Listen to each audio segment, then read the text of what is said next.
Welcome back to Fire Emblem Echoes. Alm is still trapped in the dragon pit, so it's time to move on. An enemy squad awaits, but this one looks a little different.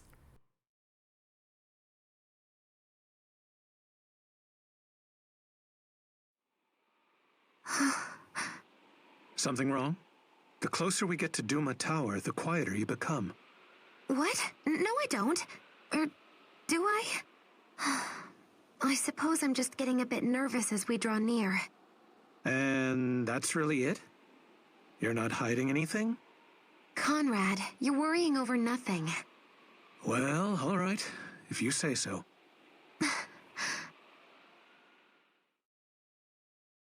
Alright, so it's just a short little intro. So what do we got over here? Well, we've got fiends, that's never good. We've also got a new type of terror.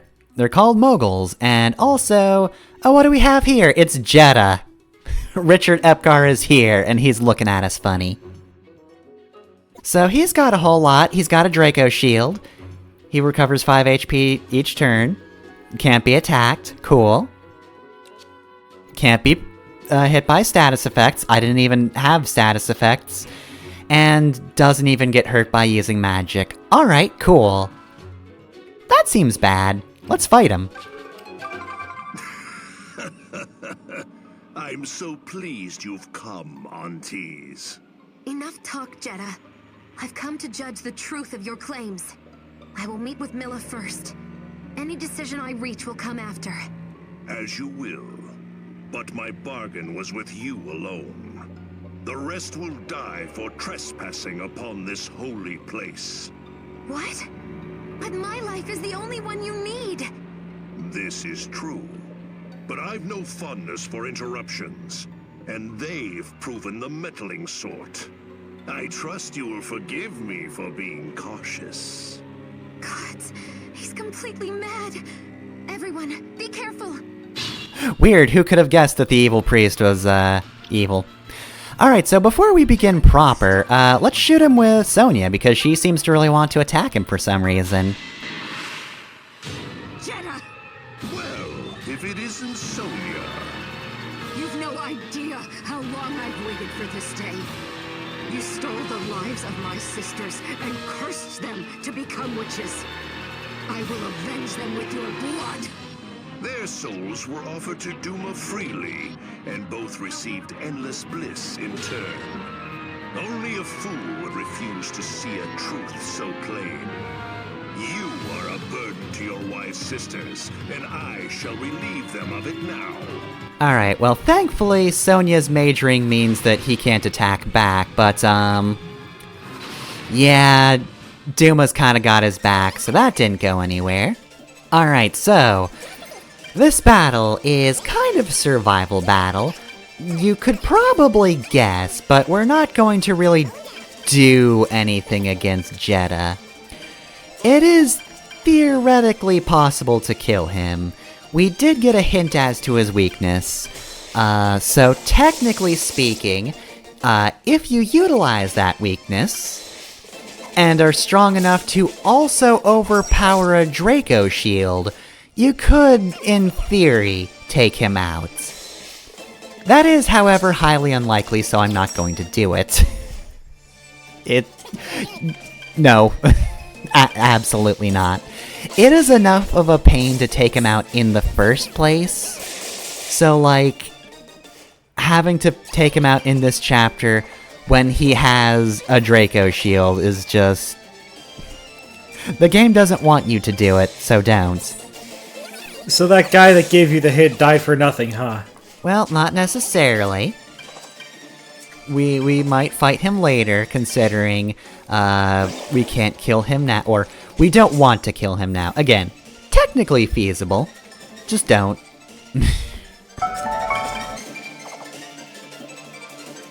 So like I said before, this battle is, if anything, more of an introduction to this enemy type, the Moguls. So, Moguls are kind of unassuming in terms of stats. They're fairly fast, and they hit for okay damage. If they go up against a fast character, they're not going to double. If they go up against a defensive character, they're not really going to do damage, but otherwise, yeah, they're kind of just jack of all trades for an enemy type. However, they also have the ability to multiply. So, like, they can just make more of them if you leave them alone. So, technically speaking, when a Mogul's on screen, you either want to be aggressive, or you want to turtle to, distract them, draw them away from just reproducing asexually to try and attack you instead. Otherwise, you just have a whole lot of enemies on your hands, and that's not good. They can very quickly flood a battlefield, and since Richard Epcar is just making them at his own leisure, yeah, we kind of want to just not get close to him, because he'll kill us, but take out the Moguls just sooner rather than later. I'm going to destroy the biodiversity of the swamp by introducing an invasive species, princess. You can't stop me. They have no natural predators here. Because they're weird floating eye things. Actually, to be fair, I do really kind of like the Mogul design just because, like, up until now we've seen a lot of fiends, but they're usually just like zombies or skeletons or gargoyles. These are just weird otherworldly eye creatures. They're just awful. It's very good now that we're going towards the end game that we just get to the really freaky shit. They're just legally distinct from beholders from D&D. Mm-hmm. Completely different. What are you talking about? Also, the other bad thing about the Moiguls is that their name reminds me of that one Dreamcast game. I'm picturing Floigan Brothers, but instead of Moigul Floigan, it's just one of the Moiguls from this game. Give me skin, brother.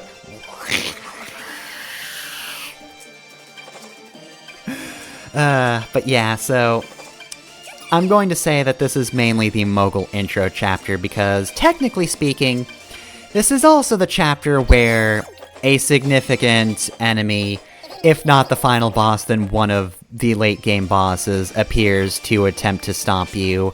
But I don't think this is really the best example of that type of chapter because Jeddah just doesn't really do anything. He makes some Moguls and eventually he's going to fuck off. Plus, it's also almost the end game, so I guess it is kind of interesting that they waited until now to do this. Because, otherwise you would just think like, hey, I'm late in the game, surely nothing can stop me now, but then here comes Richard Epcar, here to say no. He can in fact stop you. He's still immortal. Anyway, you two talk, I guess.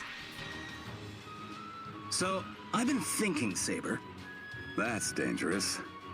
Yeah, but anyway, what do you think of a country made up of mercs like us? Huh? What's that even mean? Just what it sounds like. A country made for folks like us. Free from Zofia and Rigel both. No nobles, no commoners, just a place where anyone can live free. And when somebody asks for our help, we go help them. For a fee, of course. You're a real dreamer. You know that, right? Though, I gotta say, the idea ain't half bad. Right? Hey, every dream's gotta start somewhere. Does that mean Saber's the Miller? I guess so. Or is it reversed because Jesse's taking the first step? If Jesse makes Mother Base, then he's more like Miller. I guess, okay, yeah, that's a fair point. Also, he's blonde, and the pretty one.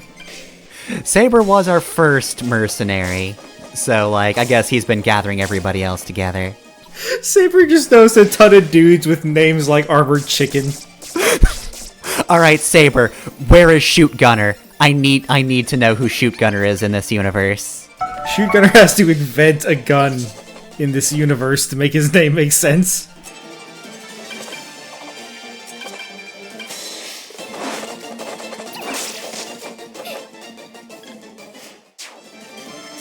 Anyway though, yeah, I wish I hadn't set up, or I wish this weren't the mid-quel, between Shadow Dragon and New Mystery, because technically speaking, that means I only have one example to pull from in terms of chapters where a boss character comes up to try to stomp you. But I do like the one in Shadow Dragon more. Garnif isn't the most threatening force. Mostly you get to that chapter, and then you kite him around with a Pegasus Knight that's not Paula, and you're fine. But still, it happens earlier, and I think Garnif is just generally more threatening than Jedha is. It just sucks that, like, every example that I think is really good from the series is one that happens later, though. Trust me, one more game, and we're gonna have a really cool chapter where the Empire tries to kick our ass. I got a bad example from a normal JRPG, for a certain definition of normal.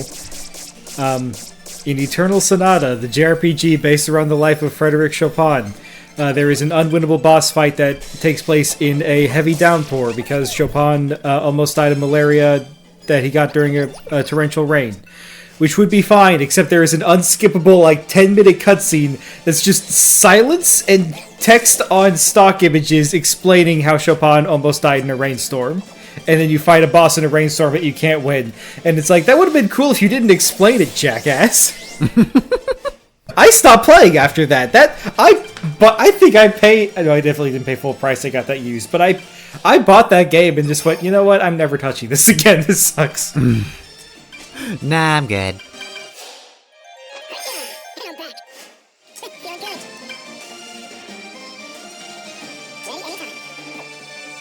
Alright, I'm just gonna position myself here. Please don't hurt me. Alright, I've taken out all of your awful eye guys. And I've gotten Jesse out of here because I don't think he could even touch you. Well, nobody can touch you. You would touch him and he would shatter like glass.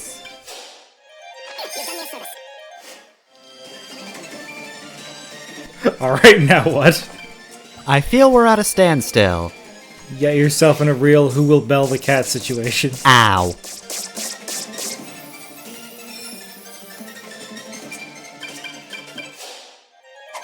Alright, so this is the other reason why I don't think this is a particularly good example of this kind of chapter is... What are we all doing at this point? Several people are in your range, Jedha. You're just standing there, menacingly. Oh, you're approaching me. We are definitely not. We are staying very far away. I'm backing off, personally. The court said 50 feet. So I just like the idea of getting a restraining order against Jedha, and he's just baffled, like, I don't know what to do with this.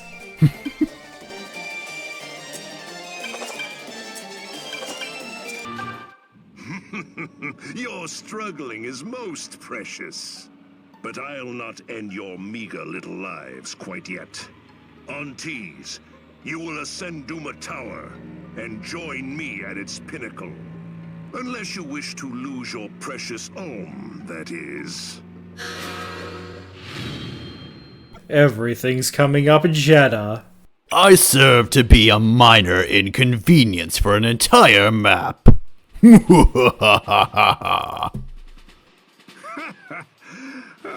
wasn't too bad. Alright, and good going, everyone. You almost got that level up, Sonia. Almost. If you had just successfully killed your dad, you would have had it. I'm so sorry. I never thought it would play out that way. You're sorry? What in the name of hell just happened here? You know that dog Jedha? And what's this bargain he was talking about? I can't say. I know that's not what you want to hear, but... Just stop. You've been full of secrets from the start, and I knew you had your reasons. But I thought you'd at least give me a little bit of trust at this point. I do trust you, Saber. I trust all of you with my very life. But this is something different. Damn it, lass. That's... I'm sorry, Saber. But right now, we have to get to Duma Tower. Mila is there, and it's imperative that I speak with her. Once I do that, I swear I'll tell you everything. Until then, I have to ask that you place your trust in me one more time.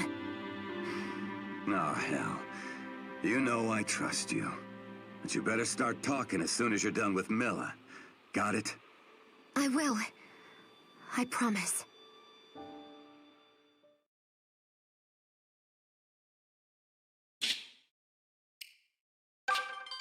Alright, well, that was the calm before the storm. Next time, Duma Tower. 15 and a half minutes was a mercy.